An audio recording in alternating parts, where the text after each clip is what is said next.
You're listening to a Frequency Podcast Network production.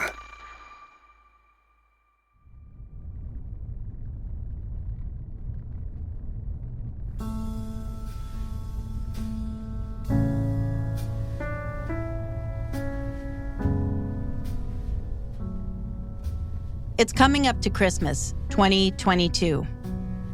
I'm driving to Whiskey Creek once again, but this time, I'm going to chop down a Christmas tree. The roads are in worse shape than when I drove here in the summer and early fall. It's colder too. There's snow on the ground. I feel differently about these forests now, knowing there are people living out in the woods. When we pull up to the Whiskey Creek Tree Farm, there's a lovely big bonfire offering a warm welcome. A woman in a red checked shirt is tending the fire with her 6-month-old doodle, Lucy. A worker, also in red plaid, waves a friendly hello. We get the 411 on the farm, an offer of a cup of hot chocolate and a hot dog, and as we chat, a man pulls up. He jumps out of his truck with his red checked plaid jacket on. He looks at me, also in my signature plaid, and jokes, "I see you got the memo." It's an old joke, but we all laugh. It smells amazing out here. There are fresh-cut trees, a campfire, and mountain air. I can see the draw for those looking to escape the chaos and violence of street life or shelters. We drive around the farm for a while. Finally, we spot a beautiful tall tree, kind of oddly shaped with long needles, a perfect Charlie Brown tree. My husband breaks out our small saw and shouts "timber" as he fells this year's lovely tree. We stop back at the fire to chat with the woman in the red plaid on our way out. I take an opportunity to mention I'm working on the Whiskey Creek story and ask what they've been hearing. Turns out she doesn't live in the neighborhood, but she says the area has taken on a different feel since that day. She finds herself looking over her shoulder and wondering who might be out there. She is not the only one.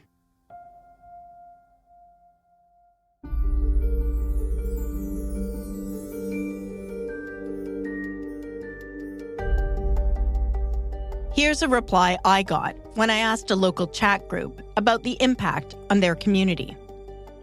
The ripple effect.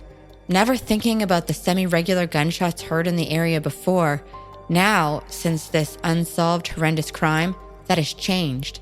I and others hair raise are nervous with sitting, sleeping, or hanging in our wilderness gardens. Look forward to the solving of this case for all involved. I'm Laura Palmer, and this is Whiskey Creek, Island Crime, Season 5. The police have said the public is not in danger, that this is an isolated incident between parties well known to one another, and that there is no ongoing risk to the public. That may well be true. But I have now talked to at least a half a dozen people who are living in fear because of who they know and what they know. Of all the cases I've explored on Island Crime, this is the one which has left me feeling most fearful for my own safety. It's been strongly suggested to me by 2 individuals that I drop this story altogether. I took those suggestions as warnings, not exactly threats. And I believe if I'm fair and approach everyone with kindness and respect, that I should have nothing to fear. But I will add my name to the list of people who will rest easier when and if there are arrests in this case.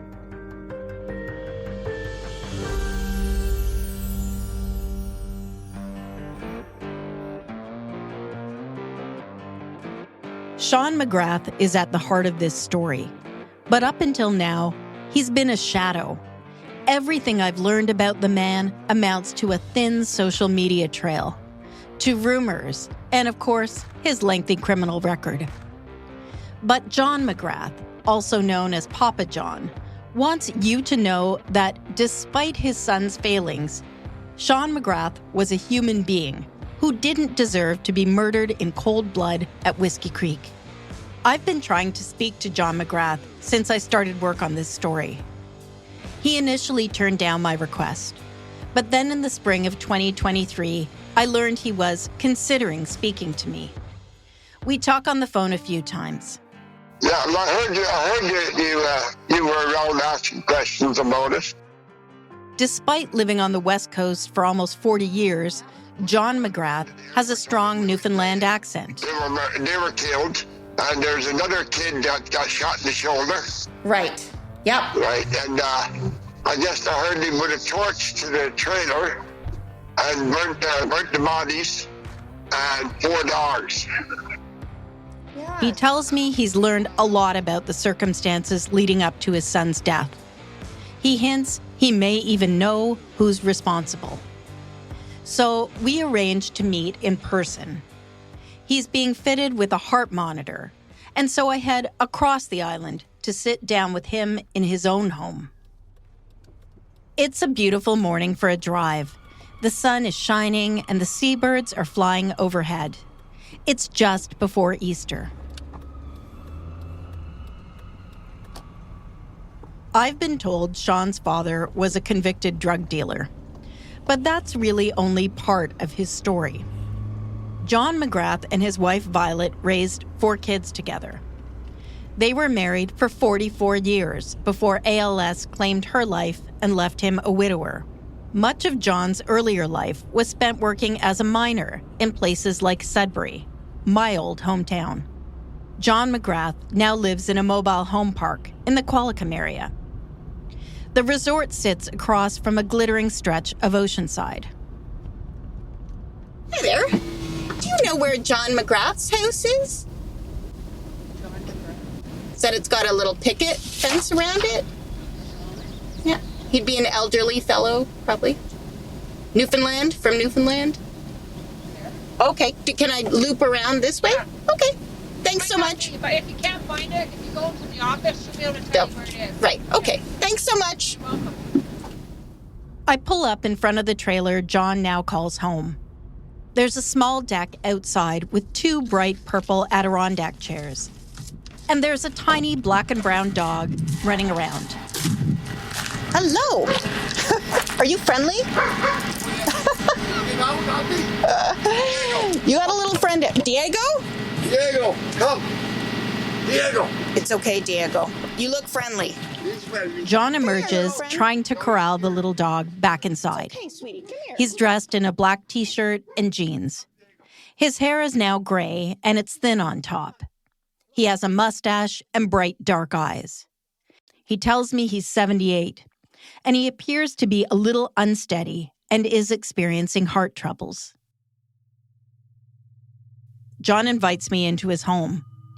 I'm always a bit surprised by how much people can fit into a small space. There's a bed, a tiny kitchen, and a sitting area.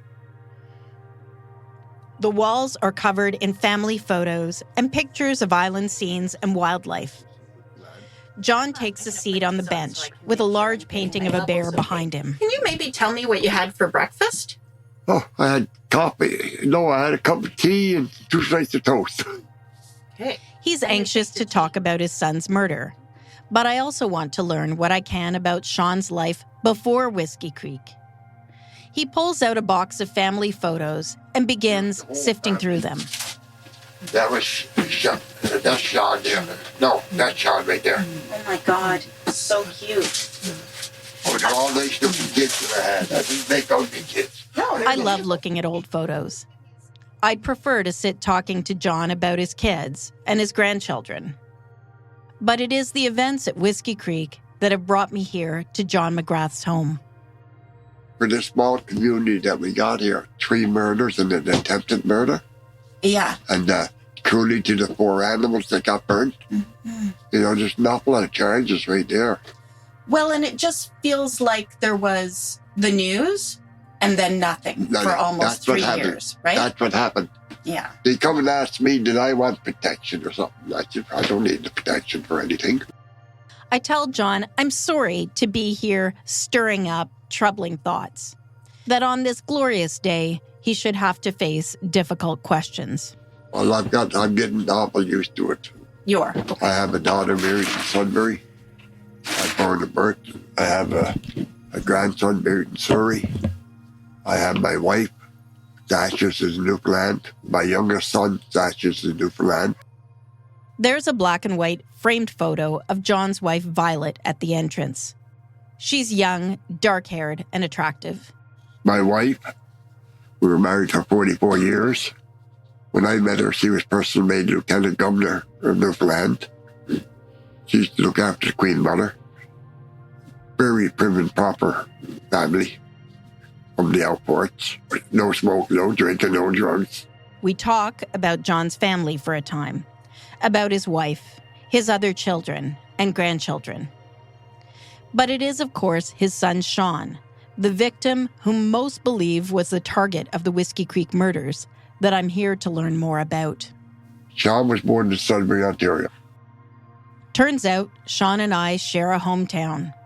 We were both born in the northern Ontario mining town of Sudbury. He was very sports-minded, hockey. Started at 5 years old, too. I used to coach. We are also roughly the same age. So I'm unsurprised to learn he's playing hockey as a little guy. Hockey is huge in Sudbury. John and the family head west.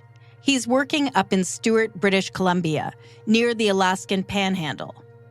He tells me Shawn's other love is fishing, that Shawn loves boats and being out on the water. Fish. Fishing, okay. He liked it. And he helped one guy in the boat at one time catch fish for the fisheries. He loved the water. Shawn doesn't graduate from high school. And John McGrath says his son's life begins to go sideways when he moves south. Good kids till we moved out of Stewart. Then he mixed up with wrong crowds over in Squamish.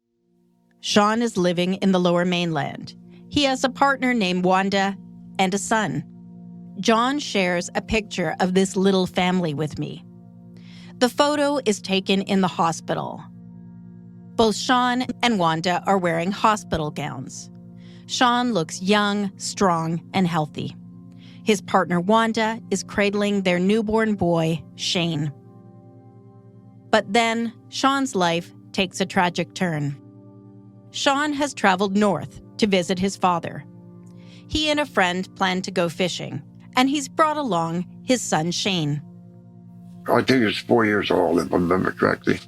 He came up to Stewart to visit me, and with a friend that used to be a cook on the BC ferries. And he took my boat and he went fishing.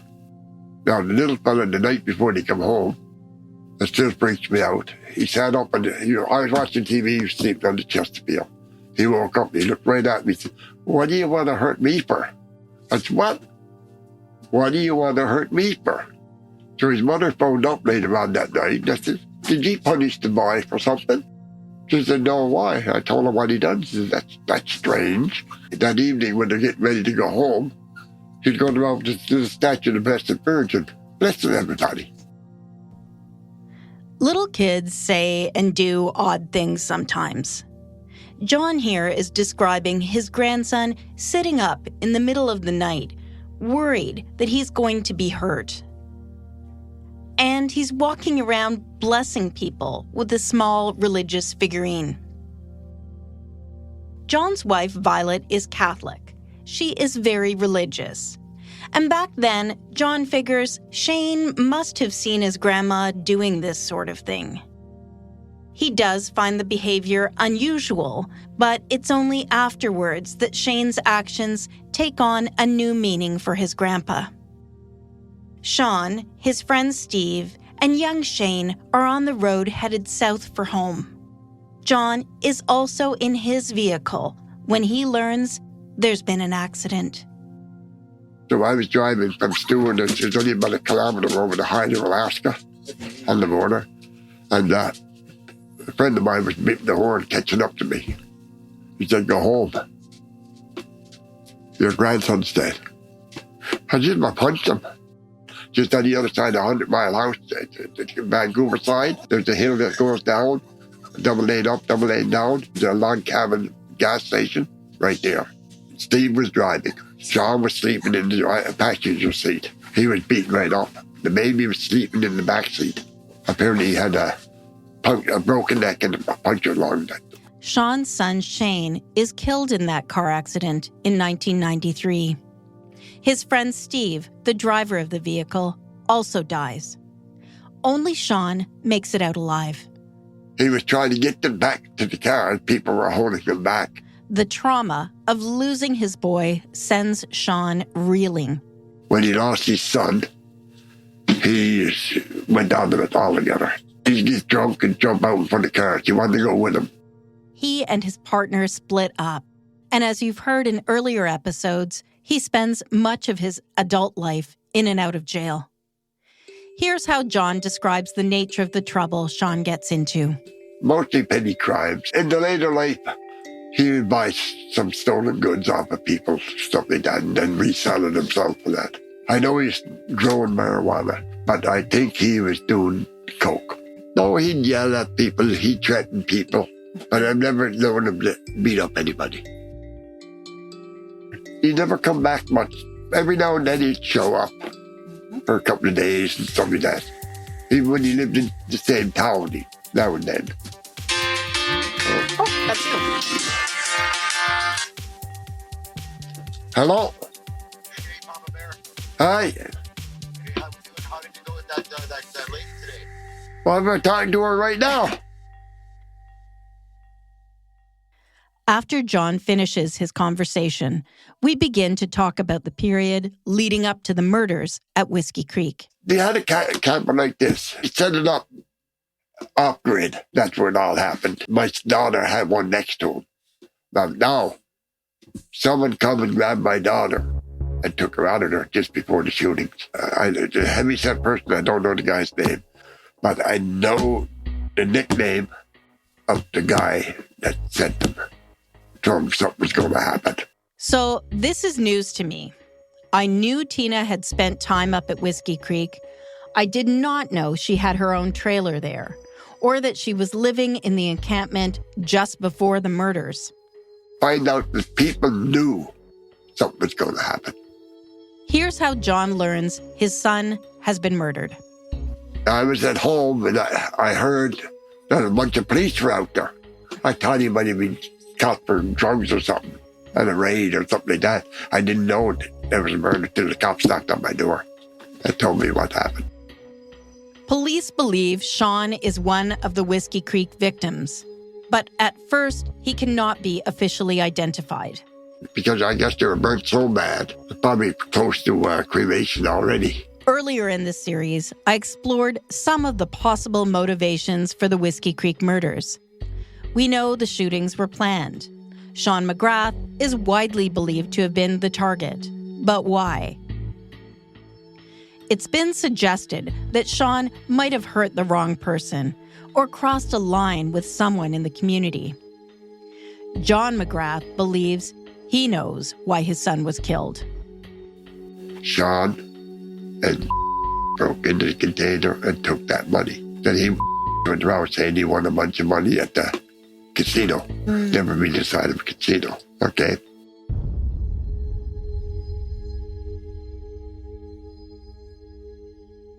I've deleted the name of the man who John McGrath alleges broke into a container and stole money alongside his son Shawn.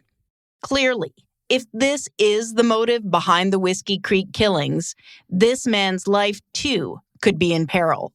And if this is true, it's heartbreaking. It reminds me of a scene from one of my favorite movies, Goodfellas. The guys have pulled a big heist, and they've been warned not to flash the cash. But then one of the guys buys his wife a car, and another buys his wife a fur coat. Did Shawn's partner in the theft inadvertently touch off the massacre at Whiskey Creek by making a show of his newfound wealth? And if so, why wasn't he too killed that day? Wasn't there to be shot. But he's scared. Scared. Shocking. Right. Still scared. Well, I guess so. Okay. Yeah. So Shawn and another man were the intended targets. But the other man wasn't at the encampment that night.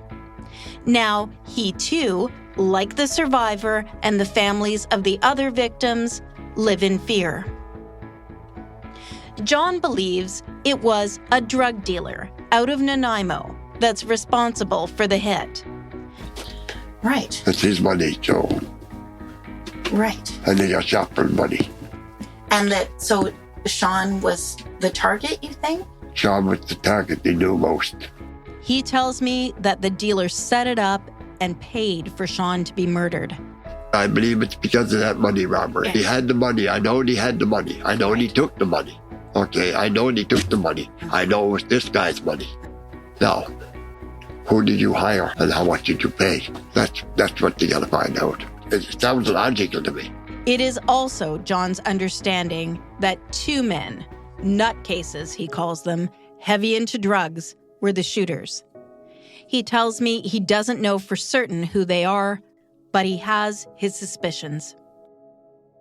John believes his son is likely guilty of stealing, and that this is the reason he was targeted.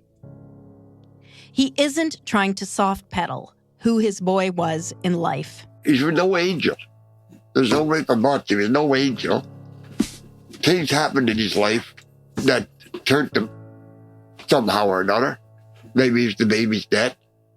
Maybe it's the people he started hanging out with. Or maybe it's the drugs. Still, he wants answers. He wants justice. And he wants to prevent this from happening to anyone else. I would love to see him caught before somebody else gets shot. If they done it once and they're getting paid for it, they'll do it again, eventually.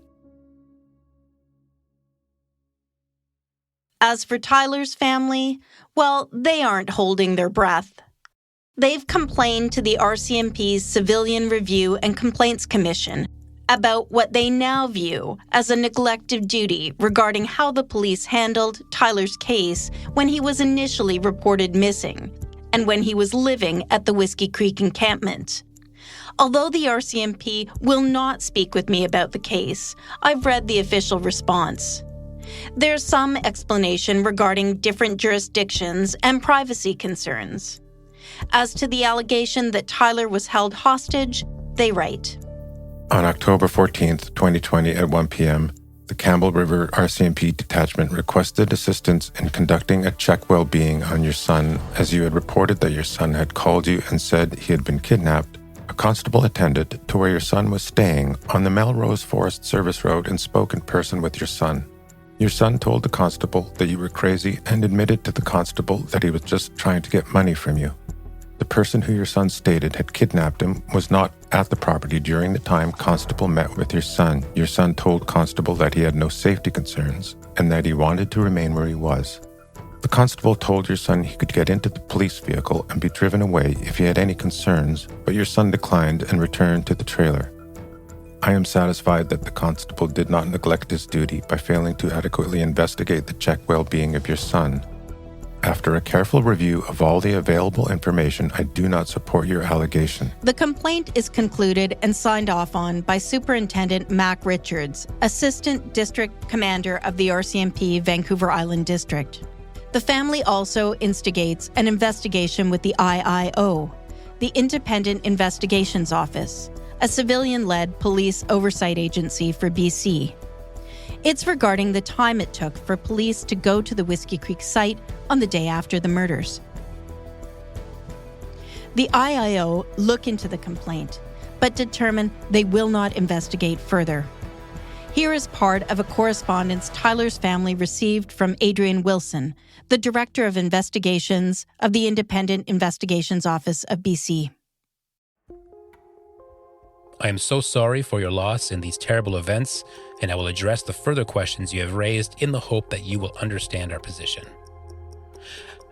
As I'm sure you can appreciate, with the sensitivities surrounding an investigation of this sort, I am not at liberty to directly release information in relation to the homicide investigation.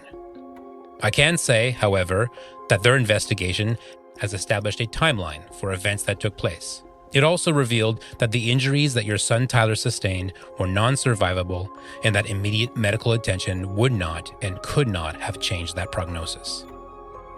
The delay in police attending could not have changed that outcome, and therefore the position of this office has not changed.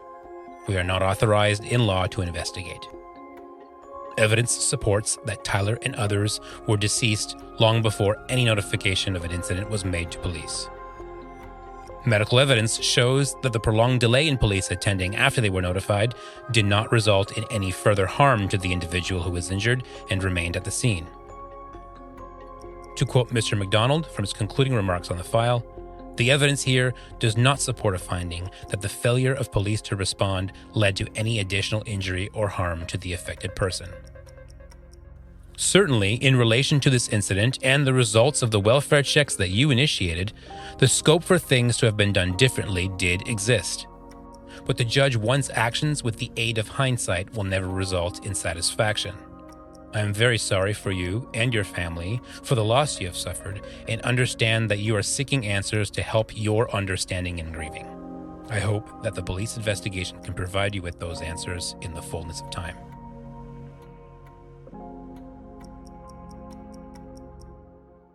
My requests for reports or interviews on these complaints have thus far been declined. Here's the short written response I received from Rebecca Whalen, the Media and Communications Liaison for the IIO. The IIO investigated the incident as a whole, including the deaths and the injuries to the parties involved.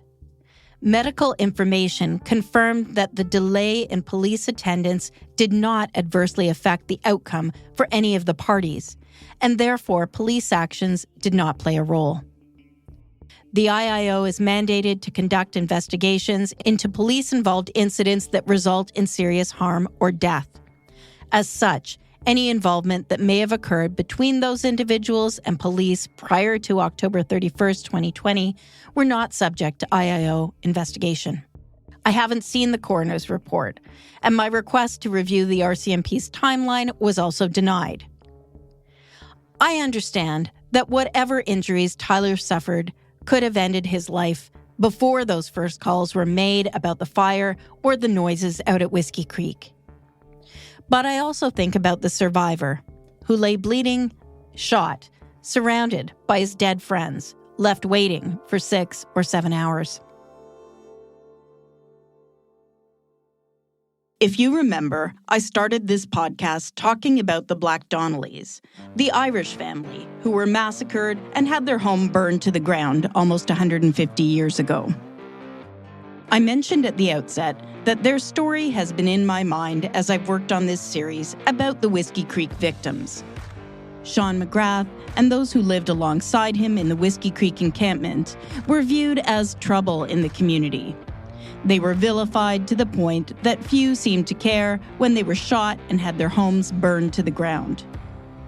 The Donnelly family massacre happened back in 1880.